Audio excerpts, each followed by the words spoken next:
Hey guys, I promised myself I wouldn't make this video, and I promised myself I wouldn't make a video tonight, but Zarkov45 got blocked from Veritas' channel, and he got me thinking. I'm not going to be insulting or offensive.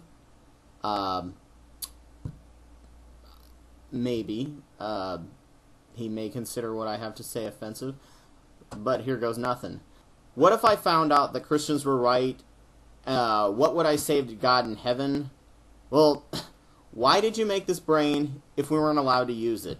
The same science we use to drag ourselves out of the dark ages and not succumb to the thousands of diseases you gave us because you gave us no user's manual for our bodies or how our brains function is the same science that leads about 97% of the major scientists not to believe you were needed.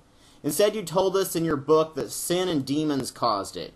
If you wanted us to use our brains, you should have left evidence that you existed. If you didn't want us to use our brains, you should have made us dumber. Many really smart people who did much to relieve the sufferings of many are now burning in hell. Bring on the torment, you sick bastard. What would convince me that God existed? Well, I'm going to go with the most basic deistic God who started the universe and let it go, you know. It's probably some form of artifact that couldn't be explained through a natural, unbiased cause.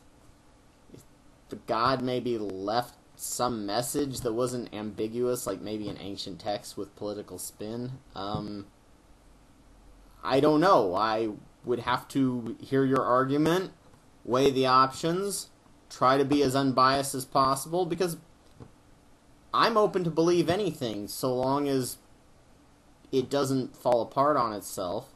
And there is sufficient evidence for it. Something there is no evidence for whatsoever. New atheist movement, good or bad? The only difference between old atheism and new atheism is that old atheists worried about being shunned by their community, persecuted, or even killed if they showed any disrespect to someone's God. Prior to YouTube, atheists didn't dare make waves. Now we realize that many are like us, and we don't feel alone or scared. Something your community denied and kicked us out for, and treated us like crap. If persecution and isolation are the only reasons for respecting your deity, then he doesn't deserve any respect. How does atheism affect my life? It makes me study more if I don't understand something, or if I have a problem, instead of blocking things off like psychology and biology, because they teach things that go against my religion. I rely on evidence, and I no longer rationalize. I also actually got laid because I wasn't following the Bible back when I was saving myself for marriage, and I finally lost it at 25. Thank you, Jesus. It changed my life. Would I rather reject false beliefs or accept true beliefs? How do you do that? That's like, do you prefer the structure of the house or the space inside the house? The space inside the house is just space, but if it wasn't there, it wouldn't be a house. Read the Tao Te Ching, seriously. Your argument is bad. If I just tried collecting true beliefs, then I would try to believe everything, making everyone's viewpoint valid, which could completely lock up my mind, because you can't do anything if you think every claim can be equally valid in terms of reality. If I just rejected all false beliefs, I would reject everything, making me a nihilist, which would make me not do anything, because nothing matters anyway. Both extreme is pointless. It requires both to make a valid assessment. Otherwise, you haven't made a good choice at all. Just like the pot is useless if it didn't have space inside of it.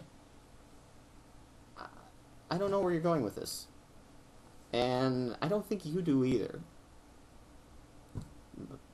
I'm confused. Anyway,